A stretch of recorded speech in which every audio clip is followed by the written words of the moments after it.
Kevin, I think you fixed my name. Thank you. Although I was kind of going to go for Pam Reese for a while. I was wondering, I'm like, no, I'm pretty sure that is Pam. Yeah. So welcome back, Commissioners. Chair Harrington, it is back over to you, and Commissioner Rogers is taking care of some personal business and may join us later.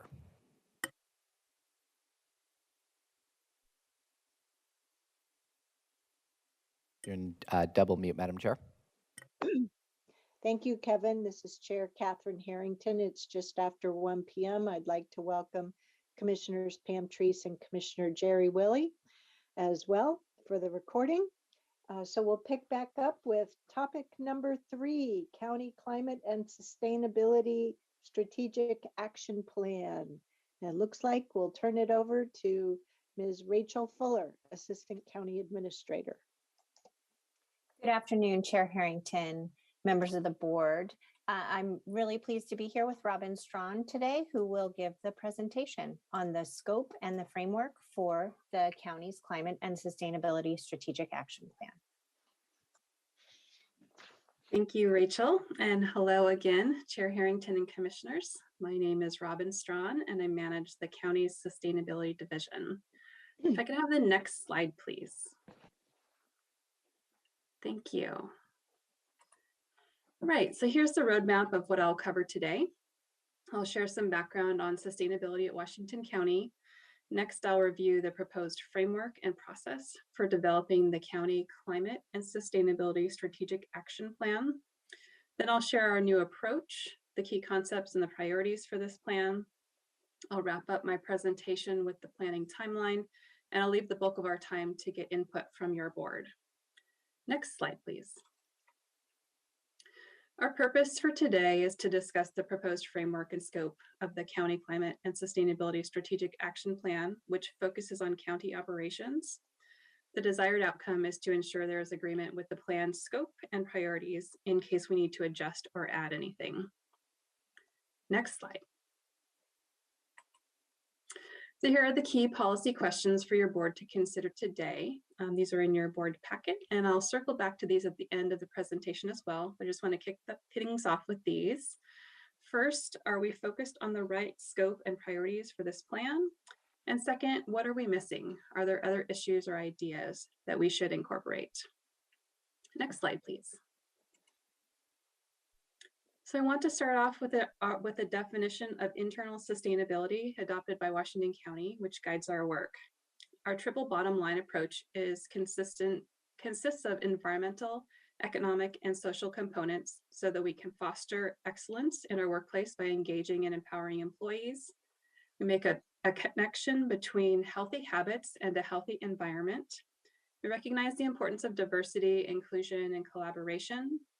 We serve as good stewards of county finances and natural resources.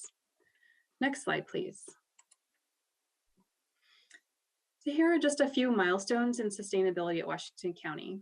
This work at the county formally launched with the board approval of the Sustainability Resolution and Order in 2009. Over the years, sustainability best practices have been embedded into buildings, fleet, purchasing, and roads, and other components of county operations. Our last county sustainability plan was adopted in 2014, and we concluded it last year with our annual report on sustainability goals, achievements, and community metrics. From 2008 to 2020, we reduced operational water use 35%, cut building energy 34%, and fuel use is down 34% per FTE. And those numbers continue to trend down into 2021, 2022. As we also improved our recycling and compost rates, and we cut paper purchases by almost 80% since 2008. This graphic highlights the key areas where we are working to reduce the environmental impacts of county operations and helping to make our community healthier and more resilient. For instance, our recent transition to renewable diesel in the county fleet will help cut greenhouse gas emissions and improve air quality in the community. And our investment in PGE's Green Future Impact means that about 50% of the electricity that the county buys will come from Oregon-based solar energy, further reducing our dependence on fossil fuels. Next slide, please. Just catching up with my notes here. As with the past county sustainability plans, the Sustainability Division is leading the process to create the next plan. This plan will focus on internal operational sustainability. It will not address community or county-wide sustainability challenges, nor will it be a comprehensive climate action plan. This will be designed as a bridge plan covering the next couple of years to help us develop strategies for internal actions and a scope for a broader county climate work. This will be considered phase 1 of a 2-phase project, and it will be an opportunity for us to consider long-term goals for addressing climate change. Later, phase 2 is intended to be a larger scale, community-focused climate action plan addressing issues outside the scope of county operations. We'll be developing this internally focused phase 1 plan during this calendar year, and I'll share a detailed timeline shortly. Next slide, please. Many past sustainability projects have been driven by their environmental and economic outcomes. The county has reduced utilities, fuel, and other resources, which saves money. However, for our work to be truly sustainable, it needs to include an equal focus on people, or the social aspects of sustainability. That includes promoting environmental wellness, reducing our community footprint, and centering equitable outcomes. A focus on equity also aligns with your board's priorities and the equity resolution and order adopted in 2020. Therefore, in this plan, we're taking a slightly different approach than the past. Equity-focused outcomes will be included throughout the plan. We'll propose new actions that help reduce the county's carbon footprint and improve the triple bottom line. We'll link plan actions to longer-term goals addressing climate to set the stage for future work. And we'll cover several key focus areas in the plan where equity will be embedded. Next slide, please. Here's an overview of the planning process we're using. We started by evaluating our sustainability results and reading recent climate-focused plans adopted by other Oregon jurisdictions to look at their metrics and goals. We created a plan outline with input from county subject matter experts. Next, we developed a tool to build equity into the plan actions and goals. And I'll share more about the tool in the next slide. Soon, we will co-create goals and actions with county departments using the tool. We intend to focus on department and division-led actions that will reduce the county's operational carbon footprint and move us toward better climate adaptation and resilience. And finally, we'll build on our past successes in sustainability achievement. Next slide, please. Social equity is a critical component of sustainability and important in creating sustainable organizations. So we've developed a new equity tool that we'll be using for the planning process. The tool is a set of questions designed to be answered for internal actions, strategies, and goals. Each question will help evaluate proposed actions and ensure the possible outcomes and impacts are considered and addressed. It will help improve organizational alignment, outline the benefits and burdens to impacted parties, assess capacity and accountability, and define environmental and social justice benefits for each action. Our tool is based on tools and lenses developed by local public organizations, including the Climate Equity Blueprint from the State Climate Adaptation Framework. The equity tool is being vetted internally, including with the Office of Equity, Inclusion, and Community Engagement, and is being pilot tested currently to ensure that it will work for all. This will become a part of our equity toolbox and may help our peers working in operational sustainability, such as the Partners for Sustainable Washington County Community. I'll note that this is not a general county equity tool, but it could help inform the development of such a tool at the county. Next slide, please. In addition to leading with equity, we're also focusing on climate science. We will evaluate incorporating long-term goals for reducing carbon emissions in county operations, since this is the current sustainability standard. Many government agencies have set targets for achieving carbon neutrality in accordance with the latest scientific recommendations and international agreements. This allows us to work toward the common objective of reducing the most severe impacts of climate change, caring for our most vulnerable populations, and protecting county assets.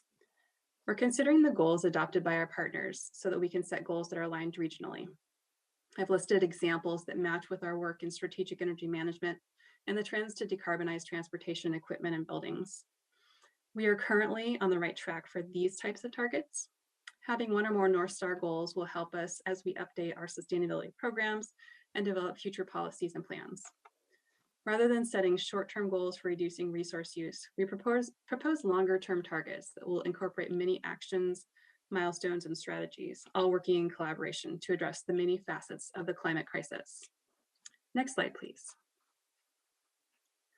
The main part of the plan will be organized into the sections covering these priority focus areas.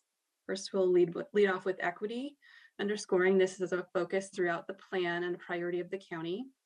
The built environment section will look at how the county builds, maintains facilities, and evaluate the equity impacts of how we use water, energy, manage waste, and more. Procurement is focused on advancing sustainability in purchasing and contracting, since supply chain is our largest greenhouse gas emission source. Transportation will examine the fleet and the way employees travel on the job and for their commute to ensure equitable access to sustainable options. In resilience, we'll begin to assess the climate change impacts on county operations and our workforce. Education and outreach will evaluate practices to educate employees on sustainability and to empower them to embed equitable climate solutions into their work.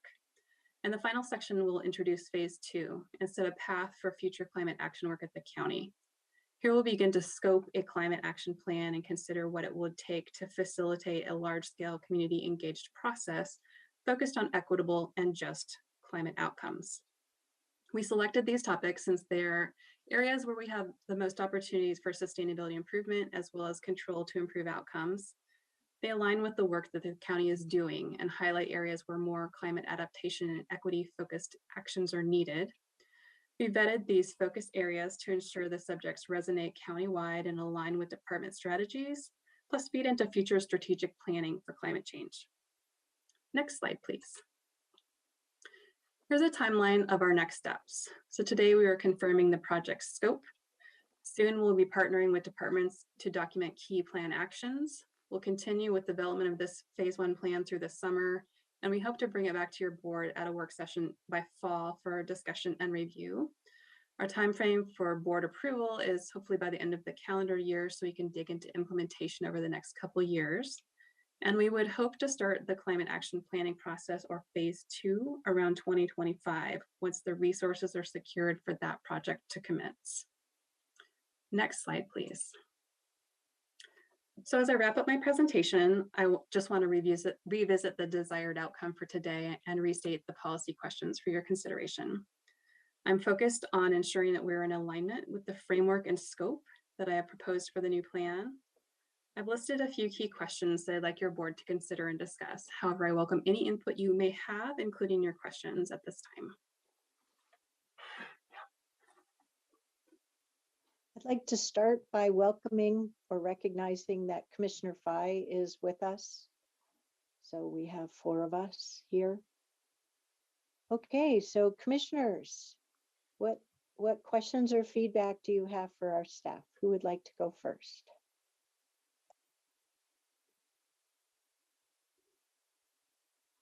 Thank you, Commissioner Willie. Yeah,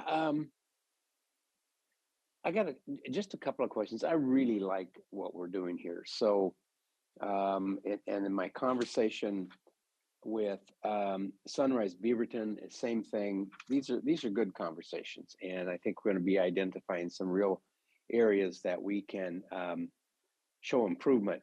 The question that I don't understand is, and if I go back to, excuse me, slide 12,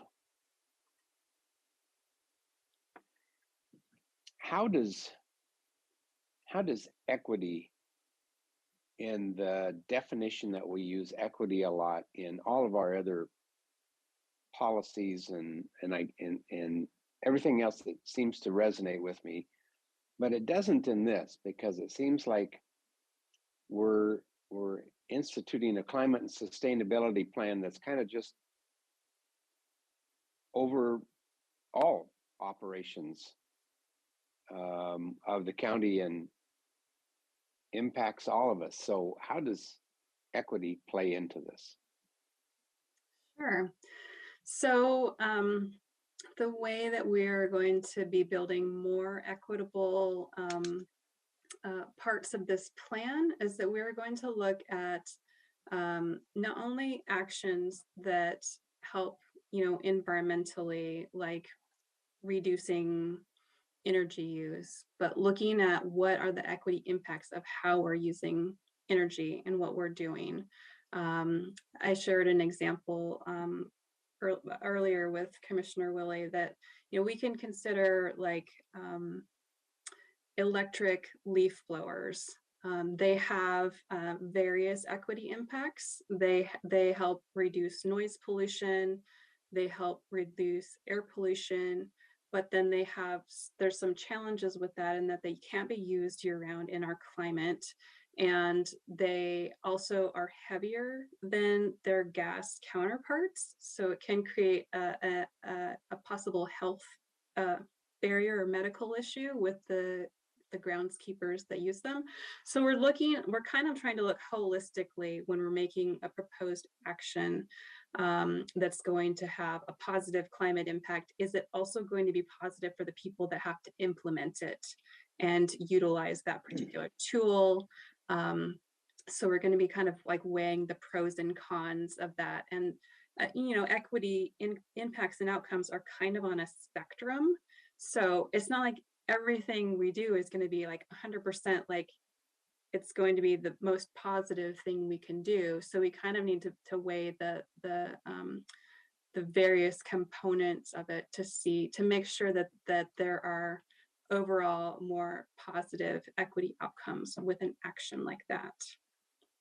Does that help explain it a little bit more clearly? I can share other examples too. No, I really appreciate you refreshing my memory on that, because we did have that conversation, and I apologize. I didn't write that down. I just added that to my notes with the meeting I had with you. So you don't have to tell me again in a couple of weeks. That's okay. No problem.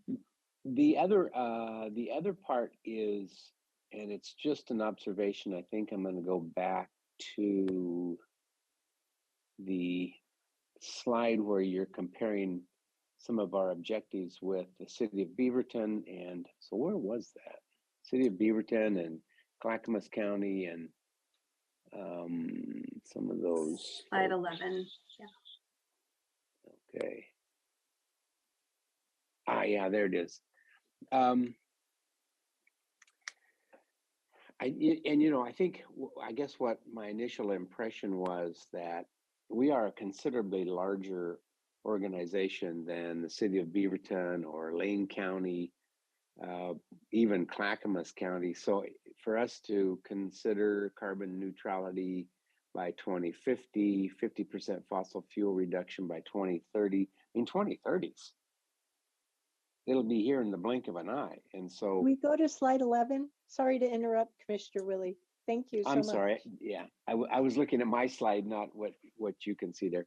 So I want to set those in place, but I want us to be reflective of the size of organization that we are, and that and what impact it would have, not only on our budgets, but just on our ability to accomplish that in a fairly short fashion. Yes, I agree. And that's why we are proposing to evaluate these goals. So we're not proposing these exact goals are going to be in the plan, but we want to look at the options to see what's feasible. I need to talk to the people who are responsible for helping us move the needle on, for instance, our fleet fuel. It's probably like 99% gas powered cars, and then we have diesel as well. So I mean, we need to think about like what's feasible in the next 8 years, 28 years. Like I don't know exactly. That's why I defer to the subject matter experts at the county. But yeah, we're going to look at all of the goals that are out there and select the ones that seem most manageable for us as an organization. Yeah, that's great. Well, I applaud your efforts. I really do, and I'm going to look forward to see how we begin to begin to take certainly measures that will impact our climate and our sustainability. And so, good job on this. I like where we're going. Thank you. Thank you, Chair. I'm done there.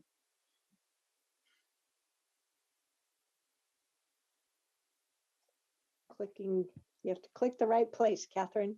Other commissioners, any comments? Go ahead, Commissioner Treese. Uh,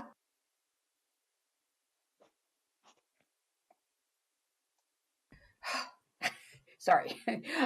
I thank you very much for this. It's really good work. I'm on slide 13 right now. So I have some questions about the timeline. And this timeline that we're looking at right here is in relationship to an internal project. Is that correct? Yeah. Okay. Phase, the light orange bar, that's phase one. That's the internally focused county Right. plan. Okay, and my understanding, and maybe this is a question to Rachel as well, is that we're going to be starting our countywide strategic plan, which in the end of this year, in the end of the third quarter, fourth quarter, so that you could overlay that on top of this. Is that correct? Yes, thank you for the question, Commissioner. Absolutely. The climate work can be aligned with the county strategic plan, just like other department and cross-departmental plans would be aligned ultimately with the countywide strategic plan. Great question. And the reason I'm bringing it up is that we've said publicly in a number of different forums that our county strategic plan will also have a component of climate strategy work. Now, I'm perfectly comfortable if the first phase of that is working internally as we move to external. But I just want to point out that we, where we are with the entire package here.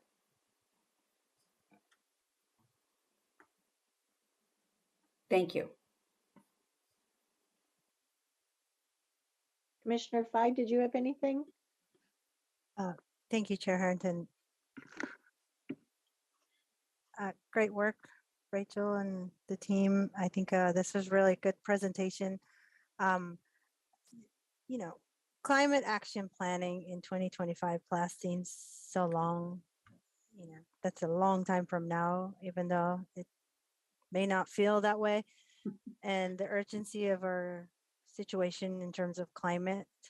And if you could go back to slide 11, I think that's the slide where you were comparing, other jurisdictions within our reach. What are some, to just use it lightly, what are some low-hanging fruits that we can align in the meantime with some of these jurisdictions? I know Beaverton, for example, have a task force, and I think some of the folks that we've been meeting with, that's some low-hanging fruit that they've been asking us, hey, how can we get going around addressing climate situation? How can we be more climate prepared and get on the journey to start this committee or a task force? So what are your take on that? So the city of Beaverton spent about 3 years working with a consulting firm to develop their climate action plan, which includes both operations and community climate actions. I think they have something like 82 actions in their plan. And one of the actions that came out of the development and approval or adoption of that plan was the creation of their climate action task force. So the task force is now taking a look at the actions from a community perspective and helping to prioritize them. Their process obviously started years ago because our plan was adopted in 2019. So they probably started the preparation for planning in like 2015. And then, so it's just, they're kind of on a different time scale from us in terms of like they did all that groundwork and then they started their climate action task force. So I guess I have a question for you. Are you suggesting that we might want to set up like a task force like that before we create our plan so that they are giving input specifically on the plan versus asking sort of like more broadly community input for the plan? Robin, I'm I think Chair Harrington likes to use this word, so I'll steal it and borrow.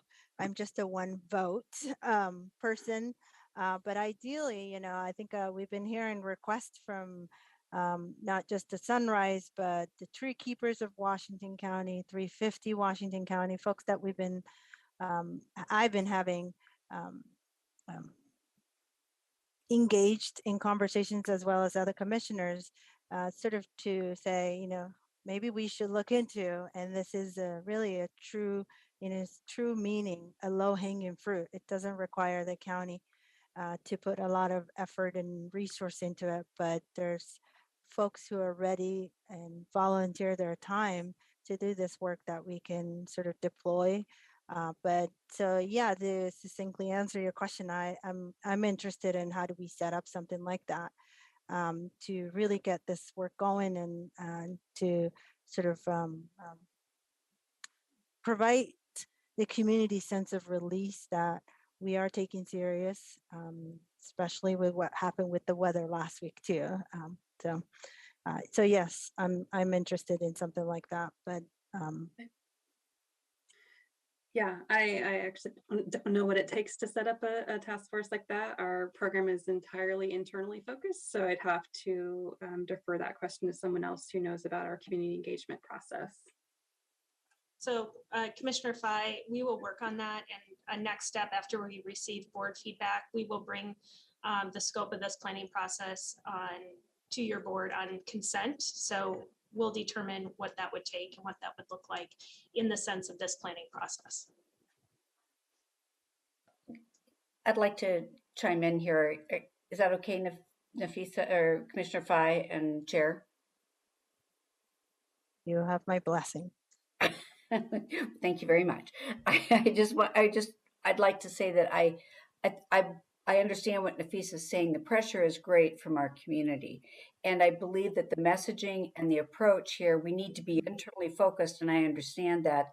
But at the same time, we need to be addressing and hearing our community voices around these issues and be dovetailing the things where we can together as we move forward. So that's, I have some reticence about saying, well, we're going to focus on climate strategy, but it's only going to be internal at this point. So that's really what I'm having a little bit of trouble with. But I don't want to put this plan in jeopardy from the standpoint of it's not a great plan. It is, but I think we're going to have to do some work along the way with our community, not some a fair, a significant amount. And I'm raising my hand to be a part of that as well.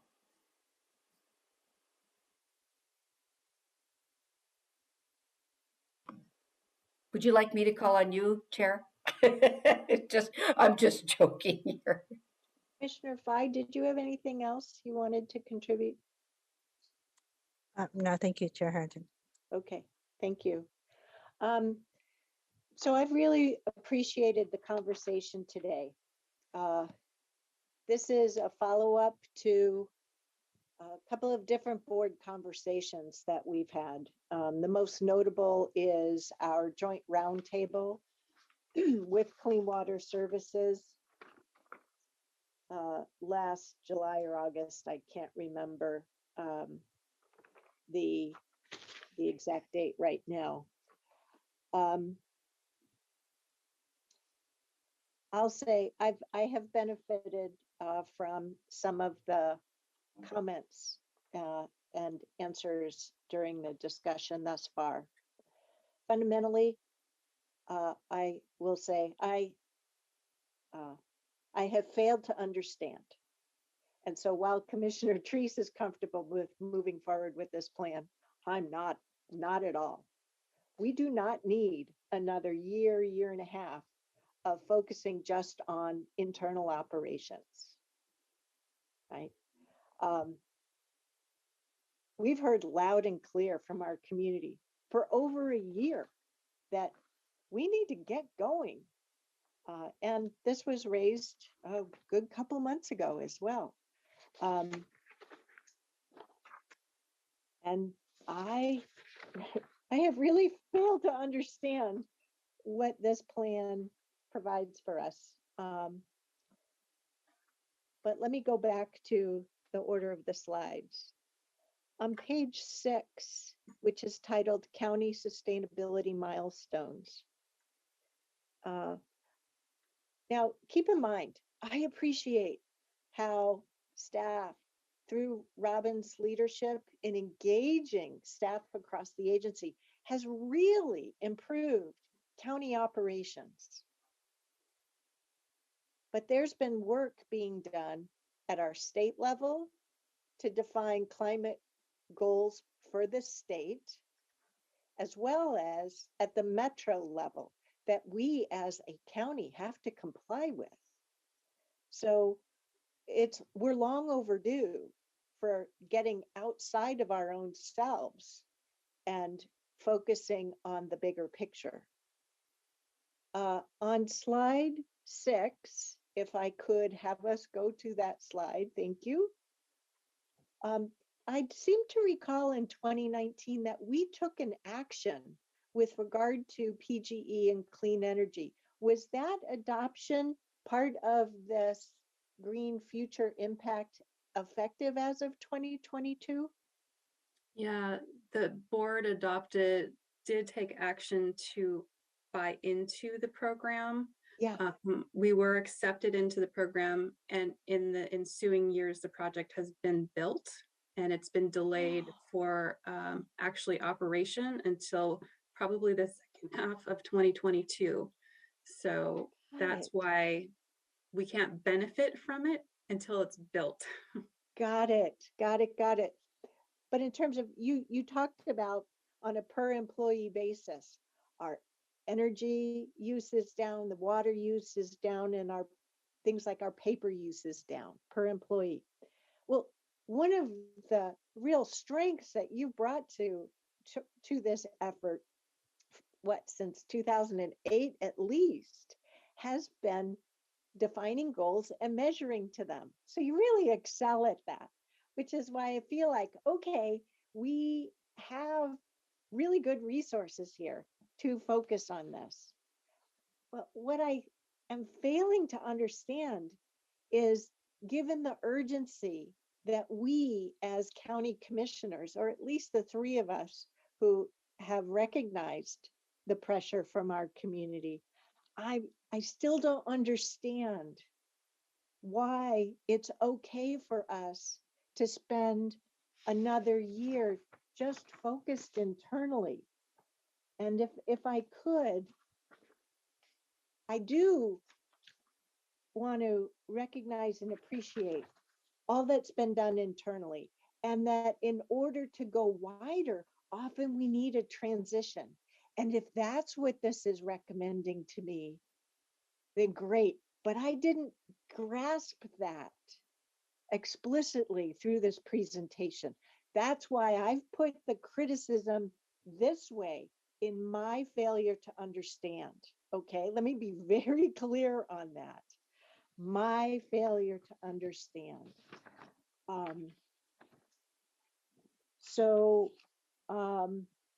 When I went, so I'm just going to keep slide 7 in mind and keep going through slide 9. And then I get to slide 10 on centering equity in the plan. And here's part of the rub that I learned prior to being on the board through my Metro experience with equity. Nothing for us without us, right? And how this current path in saying centering equity in the plan, since it's just us talking to us about us, we're not engaging with our community. We're not engaging with our community partners. So it's centering internal equity. I get that, because we have, we're trying to make that shift. But I fundamentally have a difficult time saying that we're centering equity in our plan when it's all internal. So that's part of the place where I'm not making, I'm hoping that this is part of that transition, but until we're engaging with our community-based partners who live and breathe equity in their everyday lives and engage with the Advisory Committee on Racial Equity, then I don't think we can say we are in fact centering equity in the plan. But once again, could be a failure to understand on my part. Similarly, on the next slide,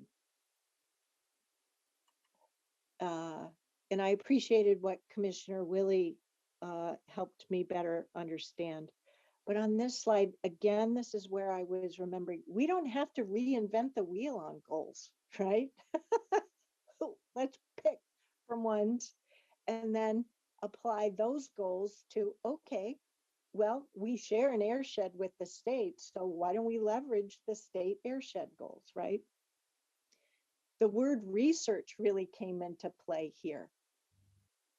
I believe I heard described that and read through some of these words, that you're researching that wealth of information that is out there and trying to scope out options. That, if I'm grasping it correctly, that I do want to support, right? Because we've asked you for so long to focus internally. We need to give you the opportunity to look wider. And I applaud that. Slide 12, if I could. And I'm just trying to illustrate why I think I'm having failure to grasp. This isn't like a question, answer, okay? On this slide, you know, I appreciate that I heard that you're working towards being equitable and just. But I feel like these are pretty aspirational, and I don't grasp how these relate to this internal phase. And I also, for one specific area, transportation, ensure access to sustainable fleet operations. Okay, but I think you do that now. I think as a board member, I want to give direction to say expand our sustainable fleet investment, right? I mean, there are US automakers that are now, I think Ford just announced that they have a new Ford Explorer. If it's not hybrid, it's electric, that for police fleets. Why do we have to wait? Why can't we be one of those jurisdictions that invests in 1 to 3 of those vehicles in the earlier years and gains experience? Oh, it's hybrid. I just checked my notes. Why can't we evaluate that sooner rather than later? And then my last slide where I'm still failing to grasp is the next slide, slide 13. I don't understand how this internal focus helps prepare us for talking about climate as part of the county strategic plan effort. I don't see in that first circle where there's co-creation. I've just really flunked. And guess what, community? I feel like I flunked serving you because I've heard that sense of urgency. I want to support that sense of urgency. And to me, waiting until 2025 doesn't cut it. So I don't get it. And I don't know where to go from here. Chair Harrington, I'm happy to jump in here, and we appreciate all of the comments, and I just want to center us on this being the purpose of being at this work session is to make sure that before we start on a project and what is going to be a lot of work for the organization, that we get the scope right, that we are actually working on the project that the commission wants us to be working on. So we appreciate all of the feedback that we're getting, and we can do two things. One, we can talk through some of the specific questions or concerns today, and then bring it back. We can also just take what we've heard today and bring back another scope for your consideration. But again, that's why we're here today, for this type of feedback.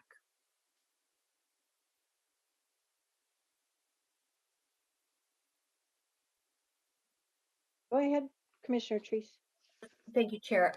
I agree with what the chair was saying, and I may have been at fault in not being as direct.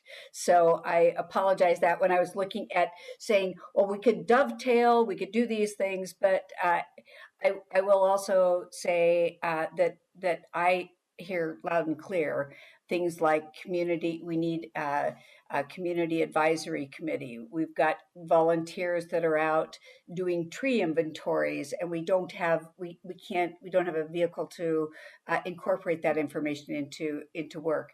So while this focus, I understand, I think we also need to be laying on top when and how we're going to be addressing the community needs as well. Well, and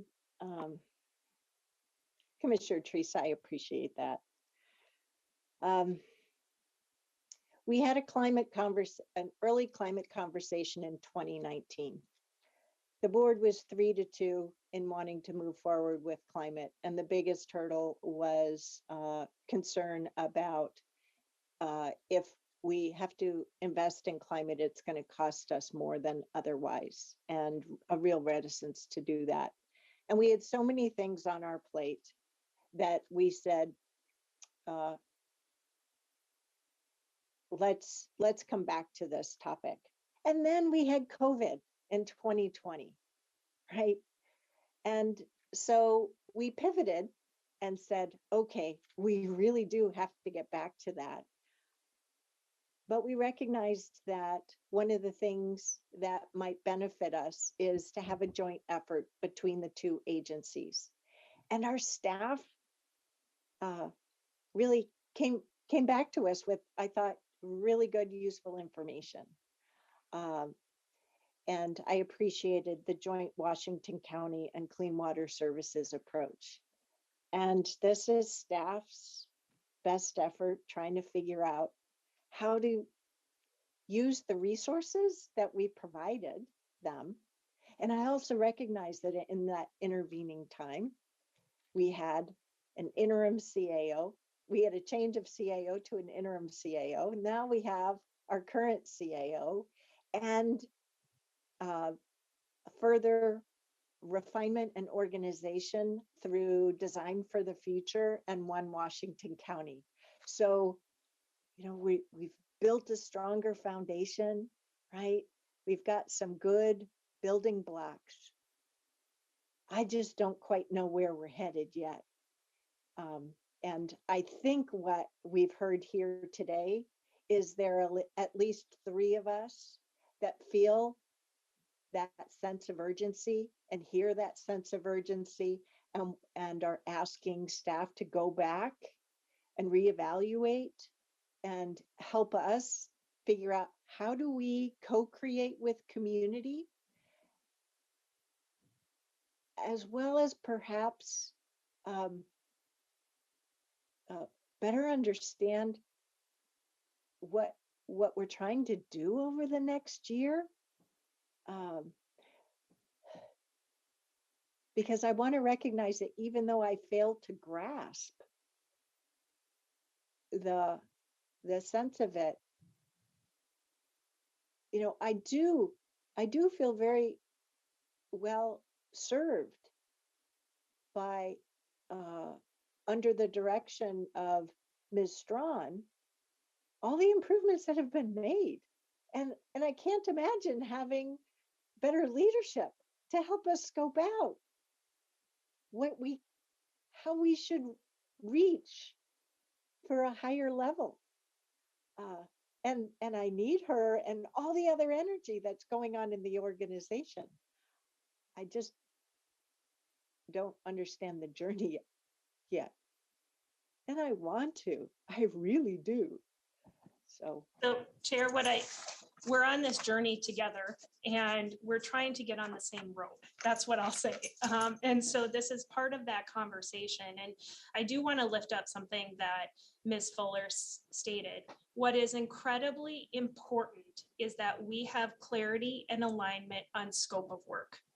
No different than in a construction project, in a project such as this, an important effort to have staff and the board aligned and the community on what the direction is helps us move faster. And so I appreciate, and I know Ms. Fuller and Ms. Strawn appreciate this feedback.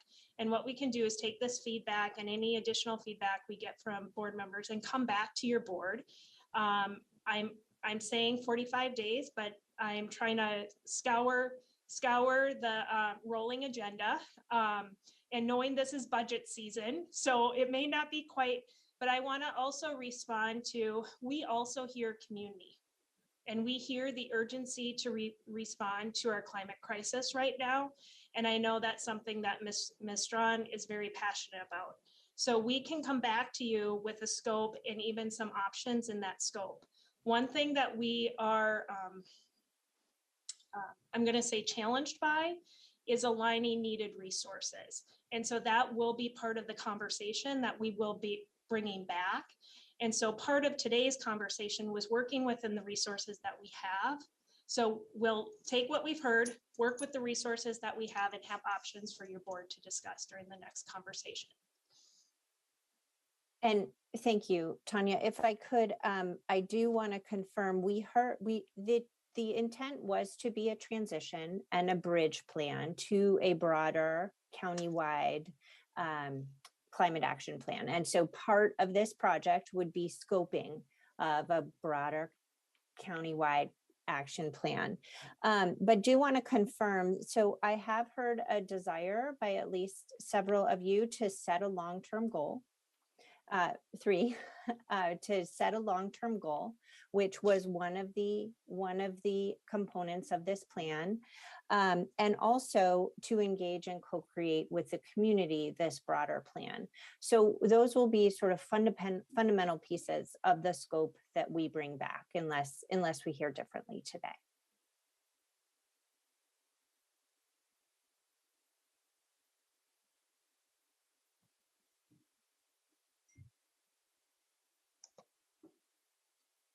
sounds like a reasonable plan to move forward. Commissioners, would you agree? Okie doke. Great. I'll try harder to understand better next time. So Chair Harrington, I just want to respond to, I appreciate that. And this is a healthy part of scoping a conversation and getting that clarity and alignment. So thank you. Thank you. Okie dokie. Well, you've had to present a lot today, Ms. Fuller and Ms. Strawn. Thank you. Where did I put my agenda? There we go. We're going to move to an entirely different domain in our interesting portfolio of Washington County and talk about the Land Use Board of Appeals, also known as LUBA, remand of significant natural resource regulations, also related to A-Engrossed Ordinance 869 and related guidelines. And looks like I'll turn it over to Mr. Stephen Roberts to take it from here. Thank you. Thank you, Madam Chair. Yeah, we're on a string of really complex, big topics today, so appreciate your patience with us as we go through here. Could we go to the next slide, and maybe I'll just kind of talk from that sort of overview slide here at the beginning. So, as you mentioned, Chair, the board adopted Ordinance 869, which was intended to update our significant natural resource regulations to address some challenges that we'd identified with clear and objective standards due to some changes in state statute a couple of years earlier. So late last year, we learned that LUBA, the Land Use Board of Appeals, had remanded both A-Engrossed Ordinance 869 and a related set of habitat assessment guidelines. So what we want to do, the staff have been working diligently here over the past several months trying to outline an approach that we think will take us forward and achieve compliance, excuse me, with the issues that have been identified in those LUBA decisions. We'd like to check in with the board on a couple of policy direction topics around the significant natural resource regulations and talk about how we would engage the public going forward. And then talk about, again, a proposed process and timeline for moving forward. And I've got Andy Back, our Planning and Development Services Manager, Teresa Cherniak, again, our Principal Planner for Community Planning, and we're joined by Michelle Miller, a Senior Planner in Community Planning. So I think Teresa and Michelle, you're going to walk us through the presentation. Michelle will do the presentation, and we're here then for questions. Great, thank you. So, good afternoon, Chair Harrington and Commissioners. I'm Michelle Miller in Community Planning with Land Use and Transportation Division. Today's presentation is a briefing on the Land Use Board of Appeals remand of the county's significant natural resource regulations and related guidelines. Today, we'll be going over the Land Use Board of Appeals decisions, which includes the remand of A-Engrossed Ordinance number 869, which made changes to the natural resource regulations, and a remand of the related habitat assessment guidelines. We will outline the work necessary to comply with these decisions and the recommended approach, and look to confirm the board's support for the policy direction for making further changes to the regulations and the extent of engaging the public in the response. We'll go over the timeline for the adoption of the ordinance and some options to consider for the process. And finally, we wanted to present for your consideration some additional options that may take us beyond the bounds of the Land Use Board of Appeals decision. And we would like the board's initial feedback on those alternatives. Next slide. Here are the two big policy questions we'd like you to keep in mind as we begin this discussion. First, is there support for staff's recommended approach to the remands of the original ordinance, or should alternatives be considered? Second, does the board wish to provide preliminary direction on some additional options that may go beyond what is required of the remand? Next slide.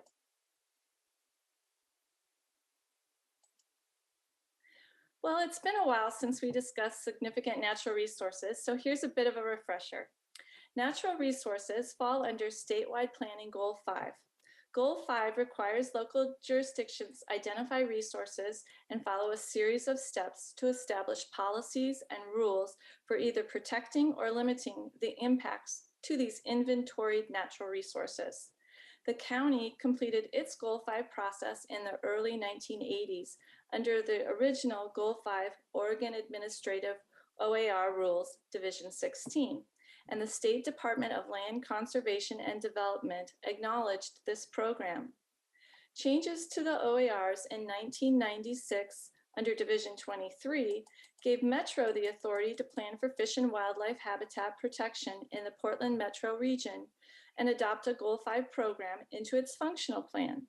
Local governments needed to follow the requirements of the functional plan for regional resources rather than the requirements of Division 23 OARs. Metro adopted Title 13, known as Nature in Neighborhoods, in 2005, giving local jurisdictions a set of options for complying with its Fish and Wildlife Habitat Protection Plan. The county and regional partners developed the Tualatin Basin Program to comply with Title 13. And the county then amended its comprehensive plan to implement the Tualatin Basin Program in 2006. This program strictly limits development in water-related resources and associated habitat areas. Next slide. This slide shows a portion of the mapped and inventoried natural resources that fall under the rules of Section 422, the Significant Natural Resource section. If a property has one of these resources on their site, they must follow the rules during development. The legend on the right side of the slide names the resources and shows its corresponding mapped color. The first three highlight the county's resources. The blue areas are the county's water-related resources like streams and creeks and adjacent habitat, with the dark green areas showing the mapped county wildlife habitat. The last two on the legend are metro riparian habitat class 1 and 2 areas shown in the brighter green colors. You can see on the map where they differ from the county's resources and areas where they overlap or are slightly different. Next slide. This slide shows the size of the total area and proportions of the natural resources we discussed in the last slide that are within urban unincorporated county. It shows the portion where the resources are individually mapped and the size of that area, and then also areas with overlaps between the county resources and the metro riparian habitat areas.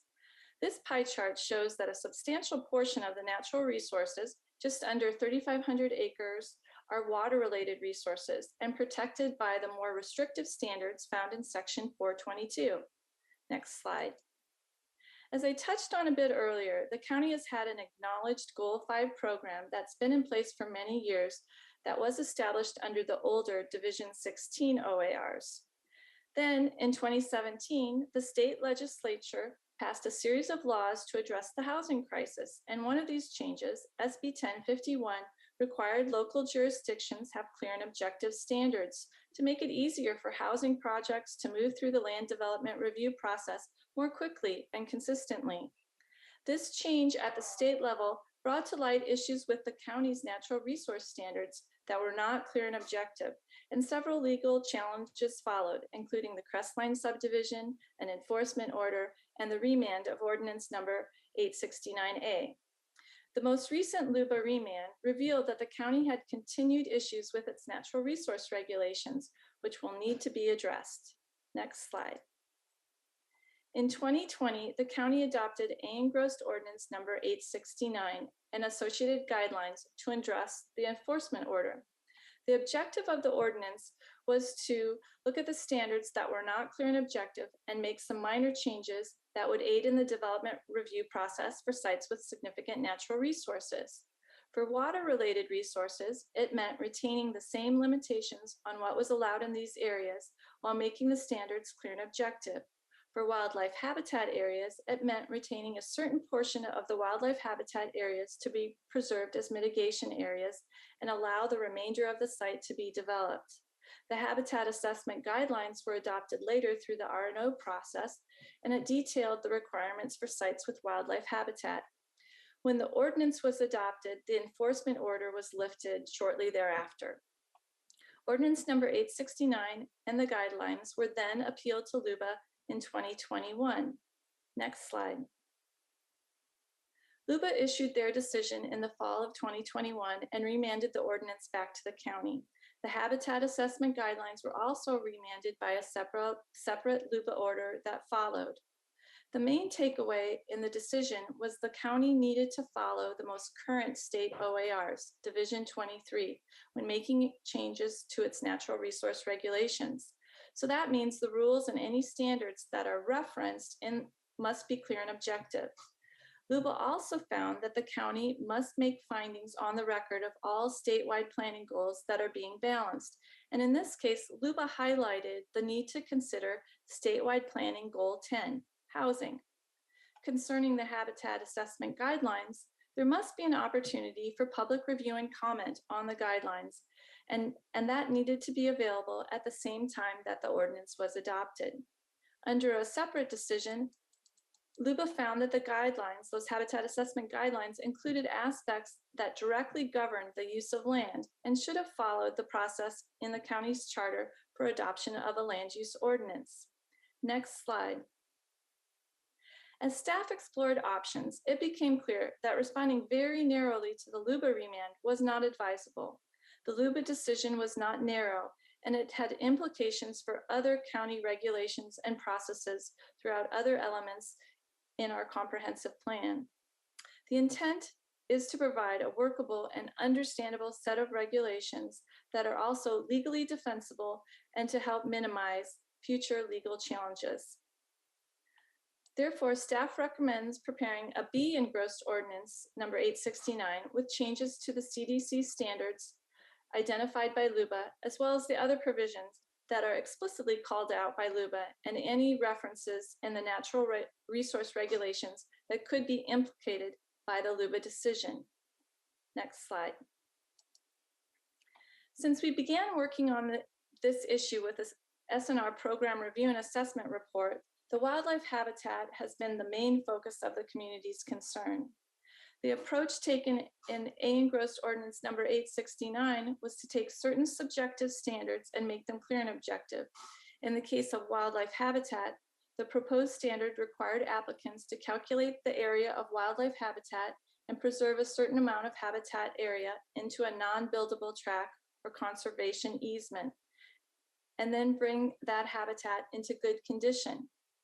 LUBA found aspects of this process not to be clear and objective, so at least staff will review the standards through that lens. There's an opportunity to discuss options for wildlife habitat within this approach to seek common ground with interested community stakeholder groups.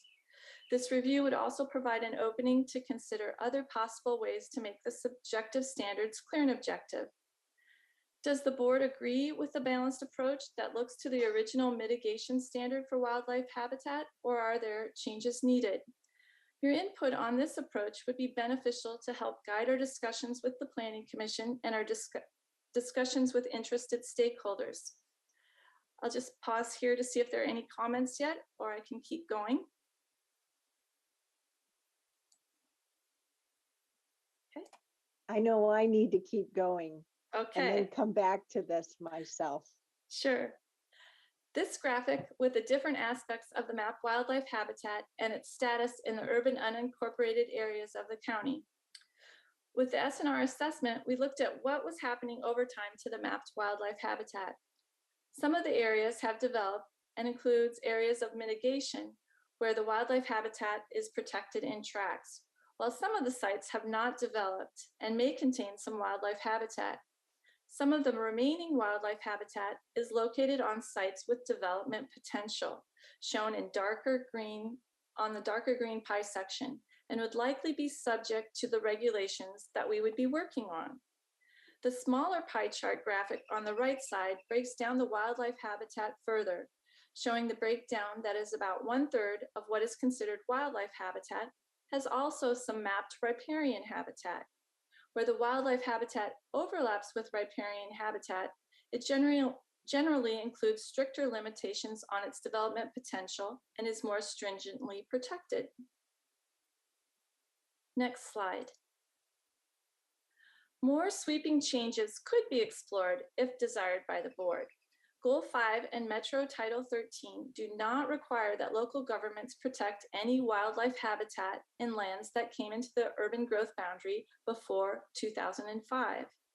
Likewise, the county's implementing policies in the comprehensive plan do not provide clear direction in determining an appropriate degree of protection or mitigation for wildlife habitat. We see the options for the board to consider in the county's wildlife habitat areas from the least to most work range from removing the wildlife habitat from the county's Goal 5 SNR maps and its references in the Goal 5 program decision, essentially stop regulating wildlife habitat, all the way to initiating a new Goal 5 inventory and assessment process to identify county wildlife habitat which would be considered a significant natural resource. Next slide. With the remand of A-Engrossed Ordinance number 869, the effect is though the ordinance was not adopted, and we revert to the original section 422, the natural resource section. Staff and County Council recommend the changes needed to address the remand be made through a B-engrossment process. The board has several options for how to process this. We could keep the discussion and hearings at the board level by returning to the board with changes proposed for B-engrossment, filing an ordinance, and holding at least 2 additional hearings prior to adoption. Or we could remand the ordinance back to the Planning Commission for further process, public hearings, and recommendations for the engrossments, then return to the board for adoption through the engrossment process. The board can limit the scope of the work they would like the PC to do Planning Commission, excuse me, and provide policy direction on the content and framework for their discussion. Staff expects that the PC would be engaged in this issue and interested in participating in other aspects of the ordinance development. Next slide. Some preliminary work has been done. However, there's still a significant amount of work and coordination needed. Staff estimates work to develop revised regulations could take about 6 months, followed by some amount of public process. The new regulations could potentially be filed by the end of the calendar year with a hearing in early 2003. Next slide. Since the ordinance is not in effect, its requirements are not being applied to development applications. Applicants are being advised that county regulations are in flux and there is risk in moving forward with applications that might impact natural resources, particularly wildlife habitat. If they elect to move forward, applicants with on-site natural resources are being required to address statewide planning goal directly and make findings based on the earlier version of Section 422. An application for a subdivision with wildlife habitat using this approach was approved by staff last month. This decision has been appealed to a county hearings officer. A hearing will likely be held sometime in May. Next slide. In addition to the work required to address the LUBA remands, there are several possible additional tasks that could make the county's S&R program work more effectively. Staff believes both have merit, though each would require additional time and effort to complete. First, a discretionary path for wildlife habitat, which would be in addition to the established clear and objective path. Some of these sites may have a variety of issues that limit their developability, and where the clear and objective path might not provide the best outcome for habitat or the site as a whole. The discretionary path hasn't been tested with the changes to state laws, so we would recommend tackling this in a separate ordinance if the board is interested in this option. The second optional task looks to rectify the different and overlapping metro and county inventories for water-related resources. As the earlier slides show, there's a lot of overlap between the water and riparian habitat resources, but the Community Development Code provisions do not have unique rules for each type of water-related resource, and this can be confusing for applicants as well as the community. We have some options to address this as well if the board is interested in this additional task, but it would be independent from the remanded ordinances. Next slide. So here are the recommendations laid out for the board's review. Staff recommends preparing a B-Engrossed ordinance and make changes identified and implied by the LUBA decision. Consider alternatives for addressing the wildlife habitat protection and mitigation within the previously established parameters of the earlier ordinance. Review the proposed changes with interested groups and community members prior to the hearings. And the mechanism for this could range from online or in-person open houses or survey, all the way to advisory meetings. Finally, remand the engrossed ordinance to the Planning Commission for further consideration, public hearings, and recommendations on further engrossment. Next slide. So here are those policy questions again for your consideration. First, does the board support the staff recommended approach to the remands and agree with the policy direction? Second, does the board wish to provide preliminary direction to consider other options for addressing wildlife habitat, a discretionary path for meeting wildlife habitat requirements as part of a separate ordinance, and addressing the overlap between the county and metro water-related resources? And with that, I will be happy to tackle your questions. Thank you, Michelle. And for the record, I want to note that Commissioner Rogers has joined us. Wow, there was a lot there. And I really want to compliment you, Michelle, for taking us through this. I know that you've been working on this project, and I know it's not just you alone. Uh, um, I think I've seen you and Teresa together the most on this work. But your presentations on this, from visit to visit to visit, whether it's in work session or in board, I keep learning more. So thank you. I know it's complicated, uh, but it's so worthy of our attention. So anyway, I should stop there and turn things over to the board. There are so many questions to answer, in addition to any questions, board members, that you may have on any of the content that has been provided through the packet or through today's presentation. So what have you, board members? I know I have tagged pages. Do any commissioners want to go first? No. I'm Go more ahead, than willing to Commissioner let you Willie. take the lead there. Oh, Because okay.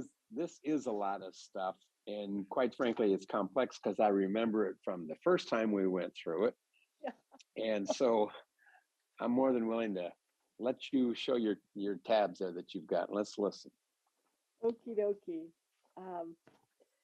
Thank you. I'll use a phrase I was using earlier. I'm not sure if I grasped it all. Holy smokes. I did read the document. What I'm concerned about is that I try to make sure that I'm not giving conflicting direction. So I reviewed the presentation information, and then I read the like 10-page staff report. And of course I read the cover sheet too, but I have fewer tags on the staff report than I do on the presentation. So if you'll bear with me, can I start there? Okay, so I'm on page 7 of 10.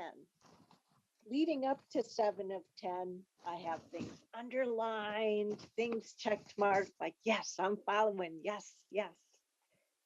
Then I got to page 7 of 10. There's a paragraph near the top after the 2 bulleted sections. It starts with LUBA found aspects, and then there's a staff recommendation. Staff recommends maintaining the current balance provided by the original standard, which requires mitigation if the proposed use would seriously interfere with da, da, da, da, da. And I thought, seriously interfere. How is that clear and objective? How do we define that? So I was like, uh-oh, failure to grasp on my part. I don't know if you want to try and take a stab at that, or let me finish with another question on that page. Well, you're absolutely correct that that's not very clear and objective. And that was one of the original provisions standards in our section 422 that we've kind of been wrestling with this whole time. What does that mean, seriously interfere and provide mitigation? So what we attempted to do with ordinance number 869A and those changes was to kind of come up with a number, a percentage of preservation area that would show what mitigation, what that seriously interfere or mitigate would mean. And with that, we, the 869A had a preservation of 15% preserving for wildlife habitat if it was also associated with some riparian water-related resource that was also being preserved, or we required applicants preserve 25% of the area if there were no associated water-related resources on the site. So that's how we came up with kind of a number, which numbers are pretty easy to say, oh, those are clear and objective. And that's what we did with this subjective standard of seriously interfere. But prior to that, the county had been looking at it really just on a case-by-case basis. And so as applicants came in, we worked with them to determine what that seriously interfered meant and what was the condition of the habitat. But that's what we were found to be at fault with. So am I correct in hearing that the new proposal would utilize those numbers as you described, and in addition would also have this discussion with interested community members as described in the next paragraph? Right. We'd use kind of those numbers to be bookends and and then to go look to the community to hear what their thoughts on how we can really address that standard and what are their thoughts about that and get their input. I think I got it. Okay. Then in the next section under other options for wildlife habitat, in that paragraph, the second line, sort of towards the middle end, but to balance the amount of interference with the need for housing and to allow for mitigation. I'm having a little trouble with this word balance. What does balance mean and how do we define it? Because I don't want to set you up for having another appeal and decision that says balance isn't clear and objective, right? So I'm holding myself accountable. I need to ask because I don't think I can do it. What do you think?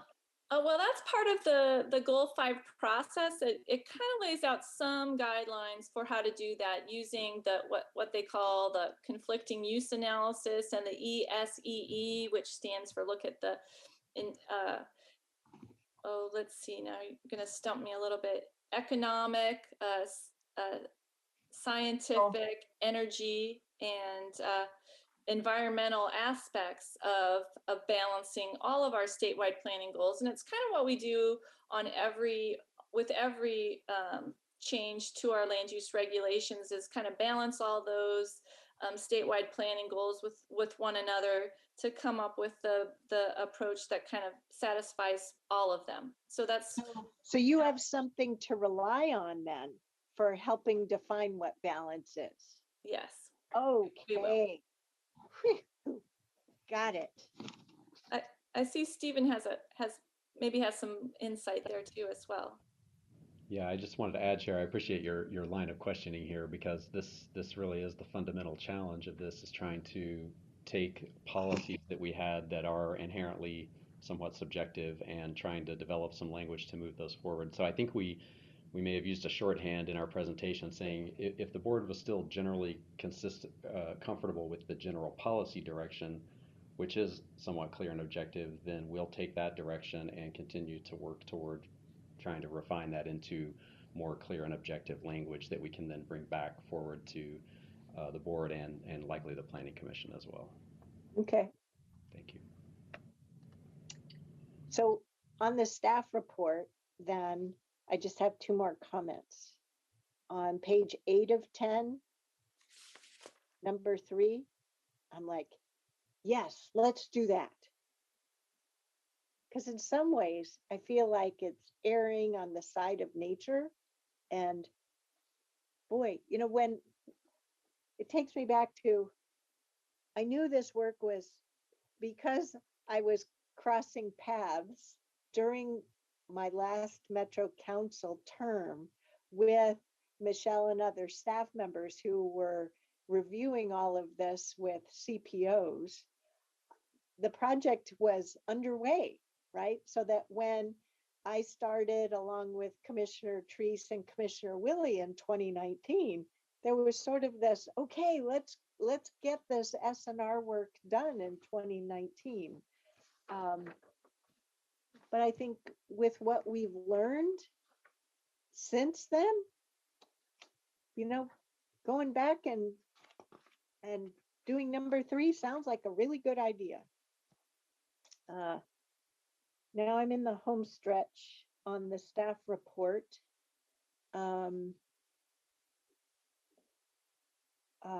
Both in the last paragraph above section 9, changes to this section, and no distinction between county and metro water related resources. I'm like, go big. And then towards the bottom under board policy questions, on the last two, I felt like, nope, don't want to do a discretionary path. And yes, do the last bullet, address the overlap.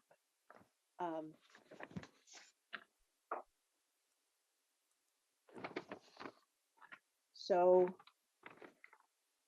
I'm really trying to hold myself accountable for not giving conflicting direction. And I know there are multiple questions. So now I'm going back to the slides. And commissioners, feel free to cut me off if you want. On slide 4, I just want to compliment you again, Michelle. Well done. I really appreciated how you said, well, it's been a while since we've talked about here, and you gave me that all important as you recall moment, which was so very helpful for setting this up. I see we've taken care of one question already. I tried to tag my pages as I had questions. I'm on slide 13. For other options for wildlife habitat, I've said no on number 1. I've said yes on number 3. But then when I move over to slide 14, that's where I'm a little bit unfamiliar with, okay, I said yes to number 3, but then I get a little lost in the process. I think that's where I need to ask for a rescue. Could you, excuse me, Chair, could you go back to what you said yes and no to? I'd just like to review that again, please. Yeah. Okay. You said no to number 1 and yes to number 3. Yeah. Okay. Thank you. I think, yes, that's what I wrote down.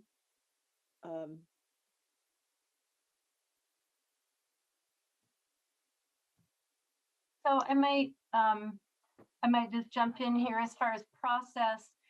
So initiating a new Goal 5 inventory and assessment process probably couldn't be done within the 6 months that we were talking about. We probably would need to hire a consultant to do that work, and there might be some on-site analysis and such that would need to be done. So if that was an interest, we might need to explore that a little bit more and think about timeline and process and bring that back. Yep. So I think if I sort of cut to the chase then to slides 18 and 19, I need to start at the bottom of 19. I have to go backwards. Sorry. From the bottom up. Yes, I want to address the overlap of county and metro related resources. Bullet 2, no, I don't want there to be a discretionary path. Consider other options for addressing wildlife. I think I said yes to number 3. And unless all I said there is in conflict with the recommendation to prepare a B-Engrossed ordinance, I do want to proceed with a B-Engrossed ordinance.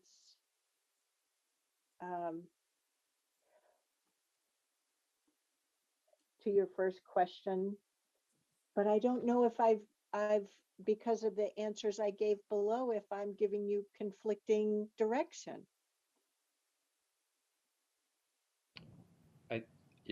I'll jump in. I do think that if we go the route of doing an inventory and assessment process, we will need additional time to complete that process before we could come back to you, I think, with an engrossed ordinance. So I think we would need to map out a process and a timeline with that assumption baked into it, and probably bring that back before the board for some additional discussion. But it's not contradictory direction, but it just, I think we'll need to kind of map out, I think, procedurally how these things would fall into place, and an assessment of the potential time it would take to do that. Yeah. And maybe I'm just thinking out loud here a little bit, but I wonder, there could be the opportunity to provide some policy direction to proceed with cleaning up the existing regulations as a short-term task. And then again, I think as a part of our next work program discussion, we could come back with the task of doing the Goal 5 inventory and assessment. So sort of putting the regulations in place now based on our existing inventory and information and assumptions. And then at some point in the future, then having the time and the space, if you will, if that's the board's direction, to do the inventory, and then if needed, come back and make other additional amendments to the regulations based on that new information.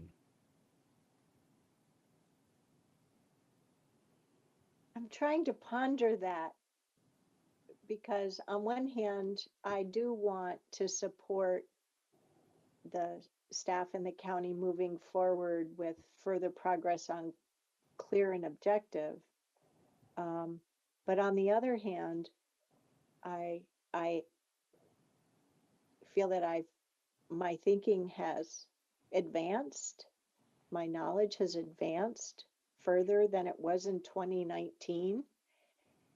And I realize that there have been what is summarized as unfunded mandates from the state, that I feel like just deferring something over to the work plan means it goes in a circular file that is already oversubscribed and will never be able to do it. And I feel like then we're letting nature down as part of our own process. So I don't know. Let me just leave that there and see what other commissioners think. It feels like I'm struggling a little bit under the might of a potential multi-pronged approach. And maybe I'm just overcomplicating something and it's clear to everybody else. Right. Well, and if I could share, maybe if I could ask Teresa, I was just putting an idea out there sort of on the spot, so she may have some additional insights about how that might or might not be a valid approach. Yeah, I think if we might end up looking at wildlife habitat a little differently, or through this process reassessing the wildlife habitat we have and the value of that wildlife habitat, it may be good just to do that before revising our regulations to address it in a different way. So while it may take a little bit longer, I think it might be a more holistic approach to do it all together. As long as that relook was really focused on the wildlife habitat and not on all the riparian and everything else that kind of has already gone through that process, that would be quite a bigger thing to do. But if it's a focus on wildlife habitat, it would probably be good for us to maybe step back and talk with. We have some consultants we've been working with, maybe talk with them about how long that might take, what might be the process for it, and be able to come back to the board with more information on that. That might be the best for us to think about it a little bit more, rather than kind of off the cuff offering it.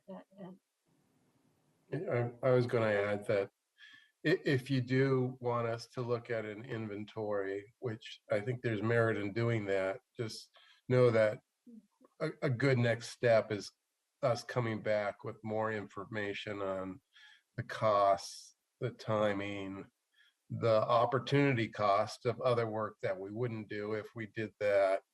And we won't have it all thought out, but the implications of whether you just go for it and then have regulations at the end, or whether you can do something in the interim too that's of value.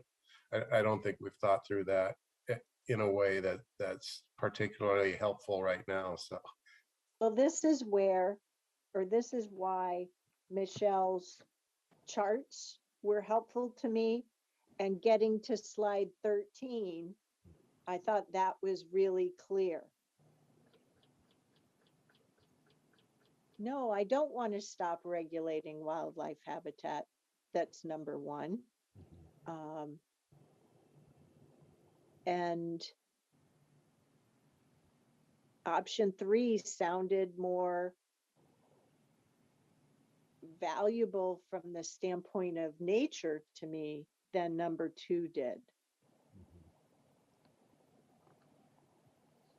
And so that's why I thought, okay, I want to do one of those options. And then the one option I chose was 3.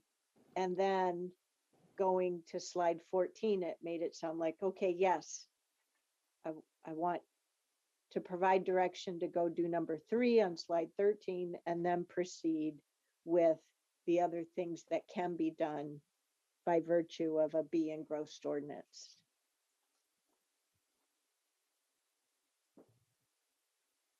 But I don't know if I got it all wrong. So I'll just leave it there and invite the rest of the board. May I chime in for a second, Chair Harrington? Of course, Commissioner Fye, thank you. I thought I heard, sorry, I'm off camera, but I was tracking this, listening intensely, and I thought I tracked what Stephen was saying.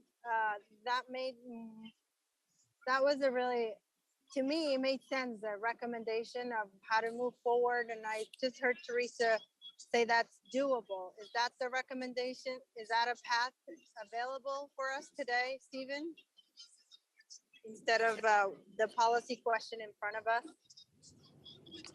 Yes, yeah, I think we certainly could take in feedback and hear what you have to say today, and then we can come back and potentially map out a couple of alternative approaches that we could put some thought into and lay out for you to present back.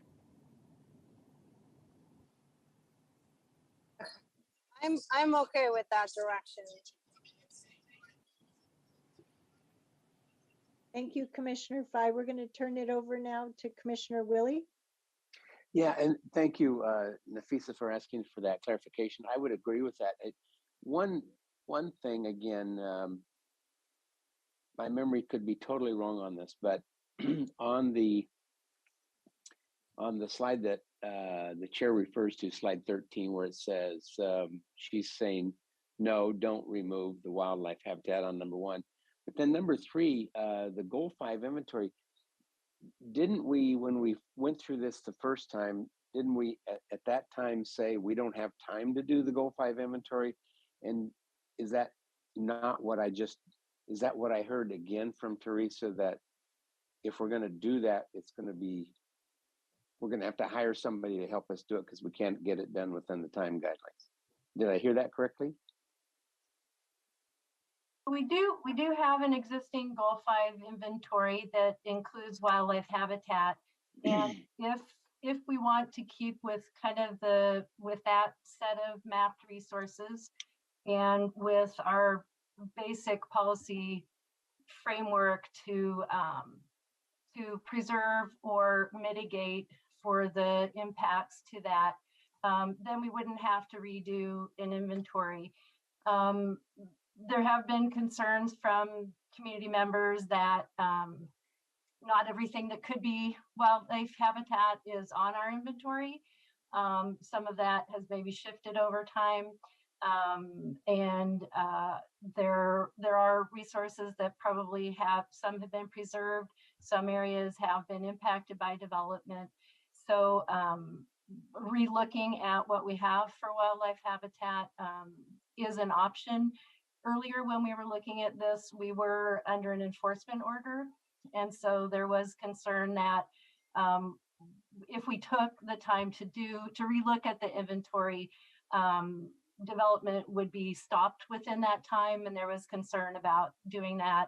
We also had the ordinance season, so it would have meant, you know, longer because we wouldn't have been able to take it up during that time. So it would take longer to do if we stay within the parameters of just wildlife habitat. We're not sure how long that would take. But if that is something that is of interest to the board, we can definitely look at that further and assess how long it would take, and bring that back so you have more exact information. But right now we're not under an enforcement order. There is still question for development applications. What exactly is happening during this interim? So we're in a bit of an iffy time, but we aren't under a current enforcement order.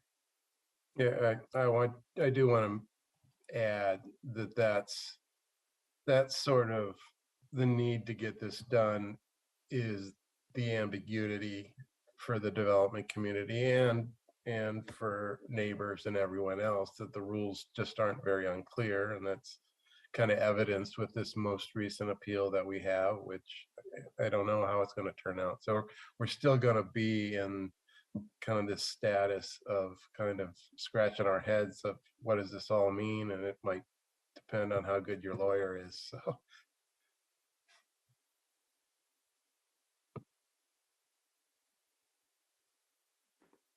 Well, I'm okay with going with Stephen's recommendation there, because he and his team are a lot smarter than I am on this. So if that's what your recommendation is, good enough for me. And maybe I could clarify too. I think the options that we see on slide 13 here, these are almost add-on options, if you will. So there's kind of a minimum recommended approach to addressing some of the concerns that were raised around clear and objective language and other provisions in Ordinance 869A and the habitat guidelines. So this is almost like another layer of potential options that we wanted to just put on the table for discussion today too. So in a sense, we could proceed with sort of what I was suggesting earlier. I think the idea of just moving forward with the work that has to be done to clean up, if you will, or clarify the ordinance and get that firmed up. And then the Goal 5 inventory, again, as Teresa pointed out, would be ideal probably to move the two things in tandem. But I do think let us go back and talk internally and with our consultants about process, and maybe map out a couple of options for how we might move forward with, if the direction of the board might be to proceed with the Goal 5 inventory work. And we'll bring that back to you.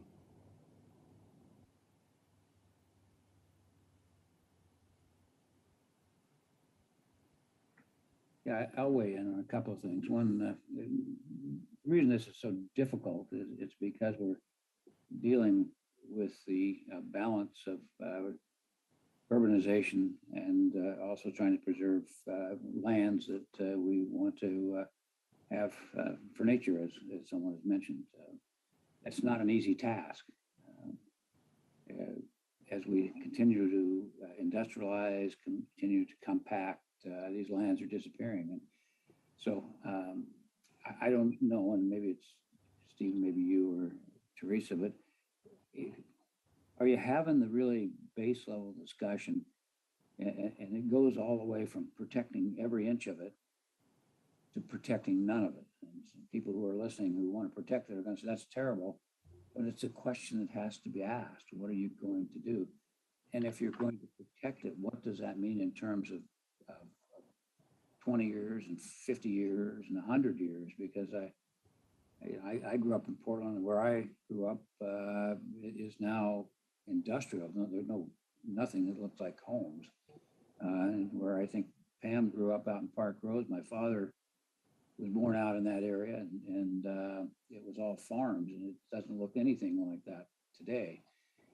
So you're doing good work, but it somehow we're going to have to get into the real knotty and dirty question of what does it mean to preserve, for how long, and shouldn't we, under 2, remove things that are not any longer that which we should salvage?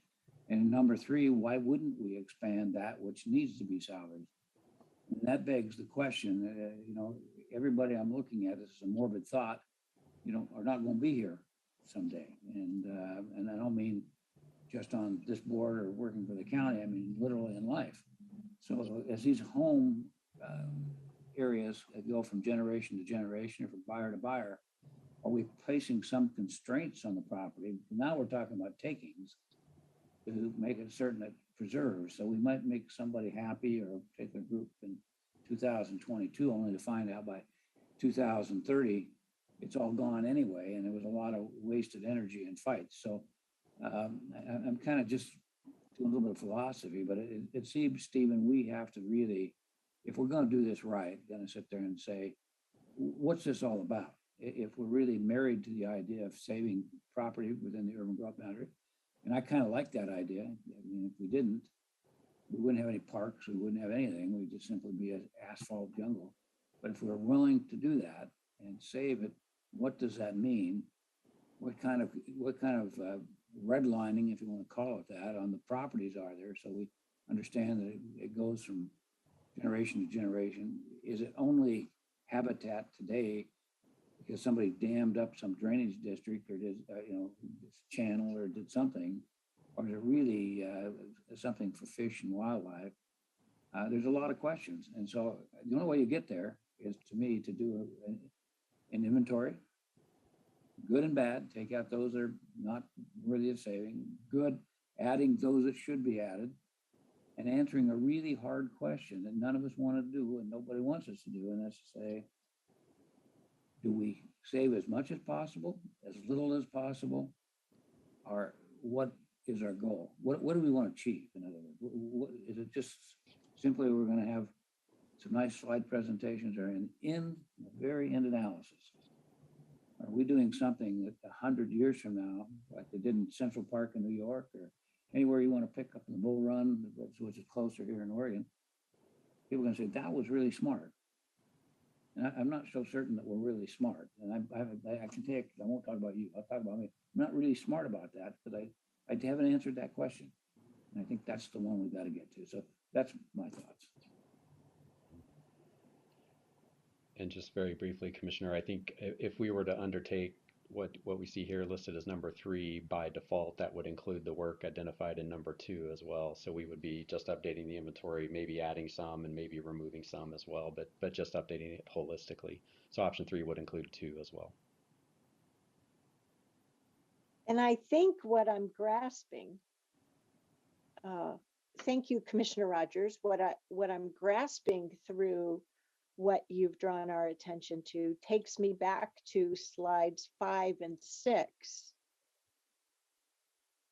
which helped me understand, no, we're not talking about restrictions on all 28,214 acres of urban unincorporated Washington County. Take this as an example, then move to slide 6, the next slide, and you see what we're talking about is the wildlife habitat, right? So we're talking about those, and this may be a dangerous word to use, but it's like these really special lands, right? We're trying to be very careful and thoughtful about them. So for what it's worth, thank you so much for your comments. They helped me appreciate how we are trying to get to good outcomes for these very precious specific lands that future generations may benefit from, as you've articulated. Thank you. And Commissioner Treese, I'm not doing a very good job of facilitating here, folks. Sorry, go ahead, Commissioner Treese. Well, during this discussion, I actually texted Diane Taniguchi-Dennis to ask her if there's any information sources that we could take advantage of through Clean Water Services or other agencies as we work through this? Is there guidance? Is there, is there support? She referred me to the intertwined conservation strategy. So I'm just offering up that I think as we look at this issue, we may want to look at partnerships to help us address what's in front of us here. Yes, thanks, Commissioner. Yeah, there are definitely a number of resources that would be good inputs into this process if we do undertake that inventory. And I suspect you already know about these things, but I just thought I would, remind you that we should be looking at partnerships as well. Absolutely. Thank you.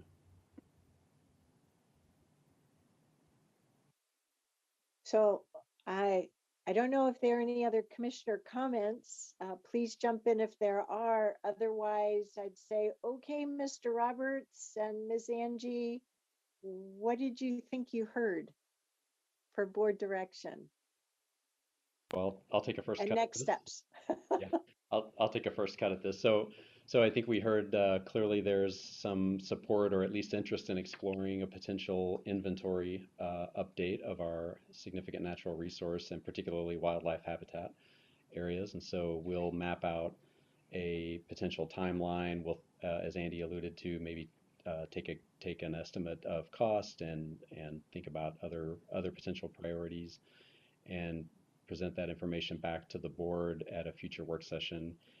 And then I think my sense was that generally I heard there was general support for the idea of continuing to strive to find clear and objective language that implements the general policy directions that we've had before, which are figuring out ways to mitigate impacts when there are some significant impacts. And of course, we have to flesh out all that clear and objective language around what that means. But proceeding with that general policy of trying to achieve balance, as Commissioner Rogers was alluding to, we have to achieve some sort of a balance between preservation and protection and allowing development to occur inside the UGB and meet our other important goals around housing and employment and a variety of other things. And so I think that's the general direction that I took away. And I think what we would do then is map out a couple of options at least to bring those back to you in a follow-up work session.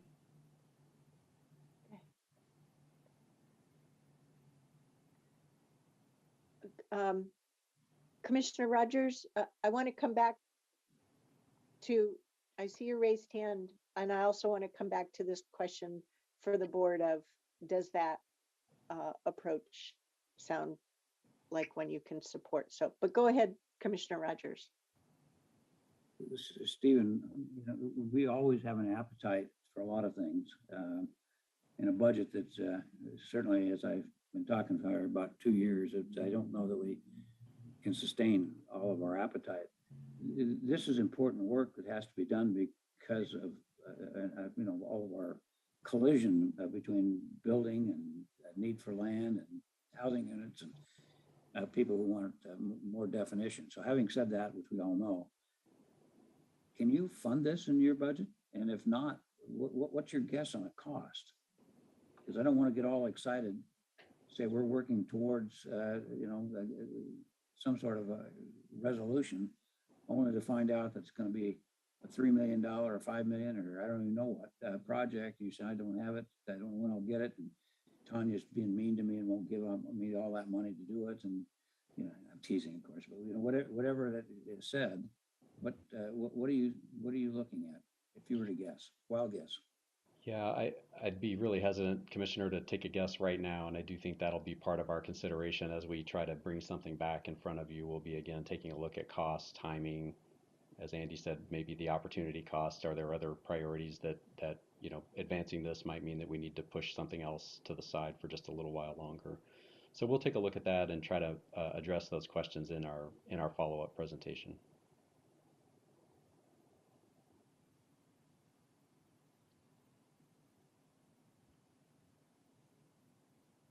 So commissioners, are we okay with that as next steps? Yes. Commissioner Rogers, you're okay with that too? Okay, terrific. We're all on board. Great. Thank you so much. This is complicated and appreciate your bearing with us through this. And likewise. Thank you. Great. Well then, that takes us to the end of our open session topics. I've not done a great job of keeping us closer to time. We're a little over time. And we are due for a 15-minute break before we convene for 2 executive sessions. So how about this? I'll ask for a motion, but I'll make the announcements, don't worry, for the executive sessions. We'll do that, then take the 15-minute break and convene in the first executive session, which is related to clean water services, and followed by the second executive session that is related to the Washington County Agency. Is that doable for everybody? Yes. Okay, terrific. And I realize, Commissioner Fye, that that's going to require you to call back into a different Zoom telephone number set for yourself, as the rest of us just have easy clicking. So, okay, so I would like to ask for a motion to adjourn to 2 back-to-back executive sessions. The first one pursuant to ORS 192.660 sub 2 sub D for the purpose of labor negotiations, followed by executive session pursuant to ORS 192.660 sub 2 sub F for the consideration of information or records that are exempt by law from public inspection. And for you legal beagles, hopefully I did it right. That's hopefully an endearing term. I meant it that way. Okay, do we have such a motion? We have a motion from Commissioner Treese, a second from Commissioner Rogers. All those in favor, please vote by raising your hand or saying yes. Yes. Thank you, Commissioner Fye. Any opposed? The motion carries unanimously 5-0, and we will move towards a 15-minute break and then into executive session. Thanks, everyone.